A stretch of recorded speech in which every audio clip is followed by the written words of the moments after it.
Bismillahirrahmanirrahim. Assalamualaikum warahmatullahi wabarakatuh.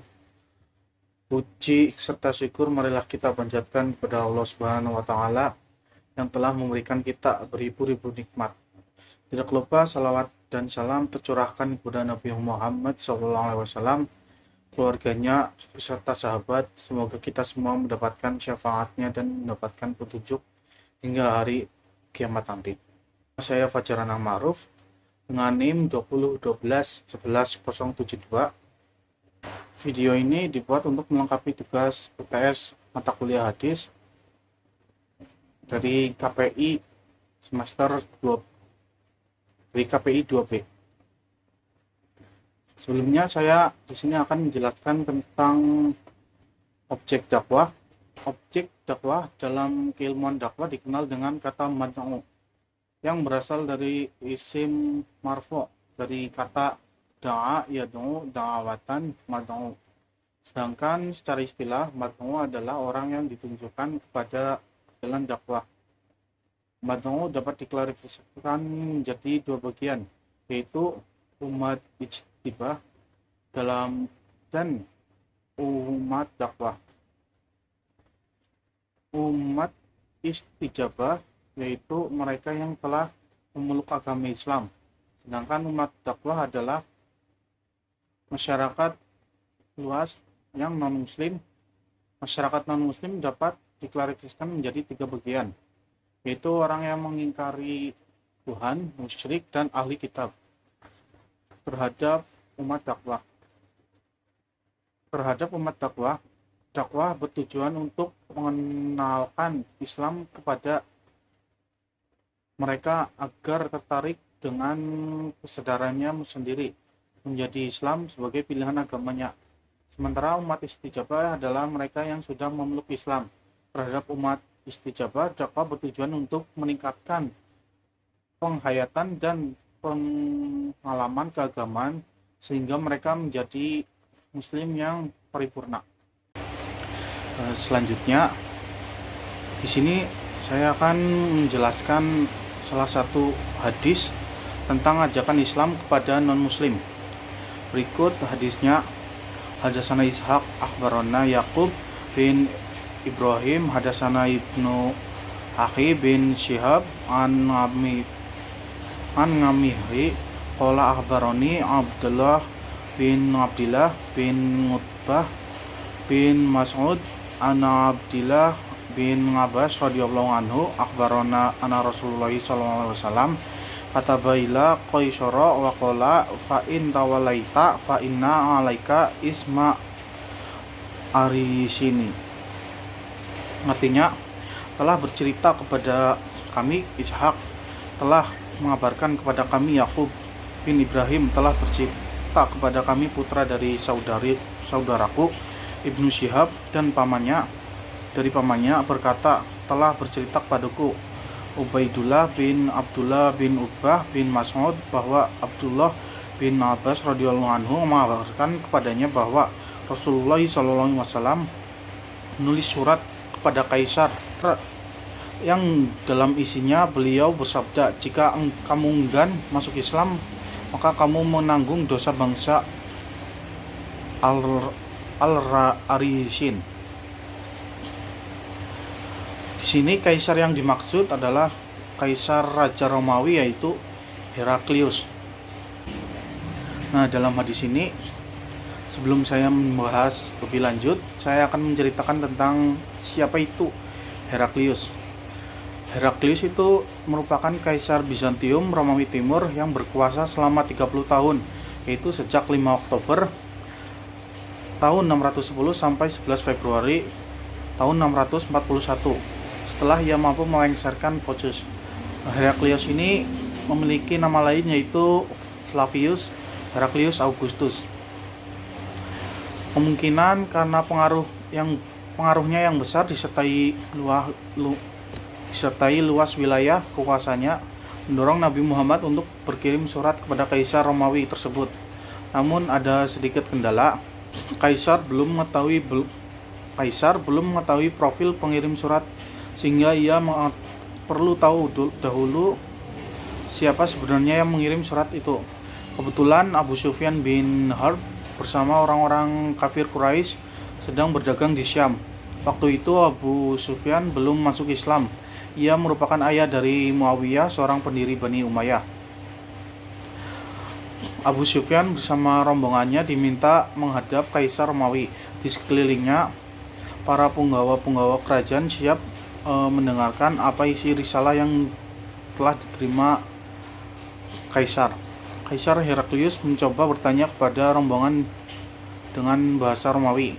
Rombongan dari Arab tidak ada yang paham, sehingga perbincangan dibantu dengan translator atau penerjemah. Lalu si penerjemah itu mengatakan, mana di antara kalian yang mempunyai hubungan kerabat paling dekat dengan orang yang merasa dirinya sebagai nabi itu? Tanya Heraklius. Saya keluarga paling dekat dengan orang yang Anda maksud, jawab Abu Sufyan. Memang Abu Sufyan bin Harb termasuk keluarga dekat Rasulullah. Ia menjadi suami dari bibi Nabi yang bernama Syafiyah binti Abdullah bin Muthalib. Hanya saja ia belum mendapat hidayah masuk Islam kala itu. Setelah mengaku sebagai kerabat, Heraklius tentu yakin Abu Sufyan banyak tahu kepribadian saudaranya sendiri. Ia meminta Abu Sufyan dibawa mendekat, bawa orang itu kemari, sekaligus teman-temannya, pinta Kaisar. Kaisar berpesan kepada penerjemahnya, katakan kepada mereka, saya akan bertanya tentang profil laki-laki yang mengirim surat ini. Jika dia berbohong kepada saya, maka berbuat bohonglah kalian kepadanya. Demi Tuhan, kalau bukan karena malu jika mereka membohongiku, saya akan membohonginya. Setelah bercerita tentang ancaman Kaisar, Abu Sufyan lalu berkisah, sayalah orang yang pertama yang disesar aneka macam pertanyaan Raja Romawi itu. Bagaimana nasab laki-laki itu? Tanya Kaisar. Lalu Abu Sufyan menjawab, dia orang yang mempunyai nasab terpandang. Apakah ada orang lain yang pernah sekalipun mengaku saya sebagai nabi sebelum dia? Belum ada, jawab Abu Sufyan. Belum pernah ada. Apakah ayah atau nenek moyang dia ada yang pernah jadi raja? Tanya si Kaisar. Lalu Abu Sufyan menjawab, tidak ada. Siapa saja pengikut laki-laki itu? Orang terpandang atau kaum lemah?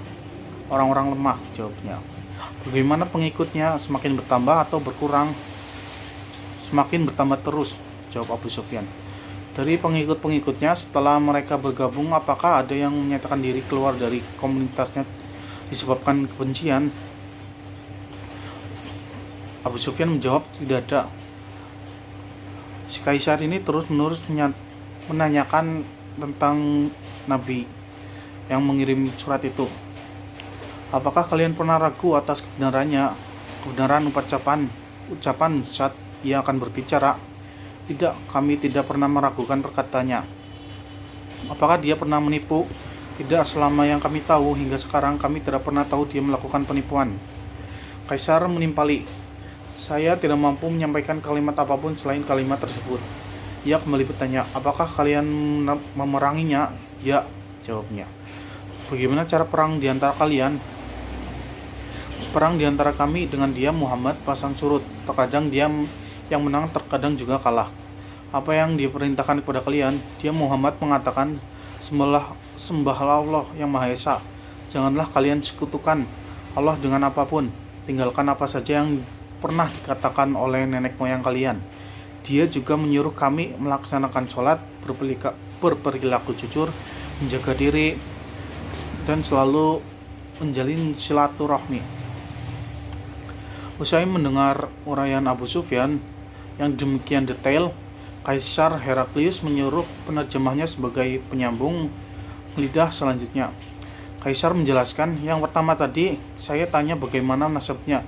Kamu Abu Sufyan menjawab, ia mempunyai nasab, itulah para rasul utusan Allah. Semuanya juga mempunyai nasab yang terpandang daripada kaum itu sendiri. Saya tanyakan tadi, apakah sebelumnya ada seseorang yang mengaku juga sebagai nabi sebelumnya? Kalau jawabannya ada yang mengaku, pastinya nabi yang mengaku sebelumnya itulah yang menjadi nabi. Lalu saya tanyakan, apakah di antara bapak dan nenek moyangnya terdapat orang yang mempunyai pangkat sebagai raja? Kamu menjawab, tak ada satupun. Saya sampaikan andai saja dia keturunan raja, saya yakin dia sedang berusaha meraih jabatan yang pernah diraih kakek nenek moyangnya. Saya tanyakan, apakah kalian pernah menduga ia melakukan sebuah kebohongan sebelum ia menyampaikan kata-katanya? Kamu menjawab tak pernah. Perlu saya jelaskan lagi? Saya yakin kalau orang itu tidak pernah membiarkan dirinya berbohong kepada manusia, pasti tidak akan pernah berbohong kepada Allah, ujar si kaisar. Tadi saya juga menanyakan, si kaisar menanyakan, pengikutnya terdiri dari orang-orang terpandang atau kaum lemah? Kamu katakan pengikutnya adalah orang lemah. Begitulah pengikutnya para rasul sepanjang sejarah. Pengikutnya adalah orang-orang yang lemah. Si kaisar masih terus menanyakan pertanyaannya. Saya tadi minta klarifikasi, apakah pengikutnya terus bertambah atau berkurang? Abu Sufyan menjawab, bertambah. Ya, begitulah keadaan orang beriman. Orang beriman itu akan selalu terus meningkat hingga mencapai kesempurnaan imannya. Di antara mereka yang beriman, adakah yang murtad karena benci kepada agamanya itu? Kamu menjawab, tidak ada. Begitulah iman, saat manisnya sudah bercampur menjadi satu dengan hati, tidak akan bisa lekang. Saya tanya, si kaisar tanya, apakah dia pernah menipu? Kamu jawab, tidak, begitulah ilwah para utusan. Ia tak pernah menjadi penipu. Si kaisar menanyakan lagi, apakah ia diperintahkan kepada kalian? Kamu jawab, dia memerintahkan. Si kaisar tadi bertanya, apa yang dia perintahkan kepada kalian? Abu Sufyan menjawab, dia memerintahkan sembahlah Allah, jangan sekutukan dia dengan apapun.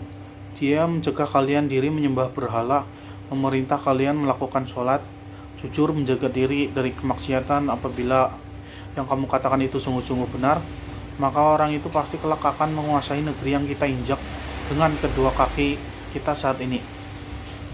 Saya yakin orang itu sekarang sudah lahir. Sedianya saya mengira Nabi Kaisar ini mengira Nabi itu tidak akan lahir dari komunitas kalian, tapi tidak. Ia ternyata lahir dari golongan kalian. Andai saja saya tahu, sungguh si kaisar sangat berkeinginan untuk menemuinya. Apabila berada di sisinya, pasti saya akan membasuh kedua telapak kakinya. Setelah menjelaskan demikian panjang lebar, Heraklius meminta dihadirkan surat yang kemudian dibacakan di hadapan Kaisar Romawi tersebut.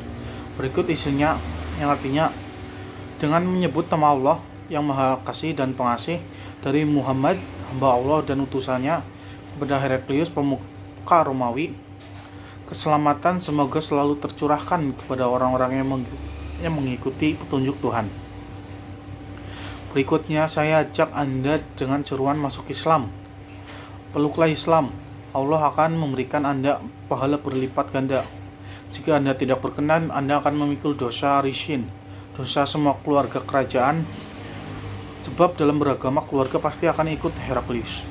Jadi kisah ini diriwayatkan dalam kitab Sahih Bukhari dan Muslim. Di akhir dialog, dia menyimpulkan bahwa semua ciri-ciri Nabi dijelaskan dalam kitab Injil. Nabi yang mereka tunggu-tunggu ada pada diri Nabi Muhammad SAW.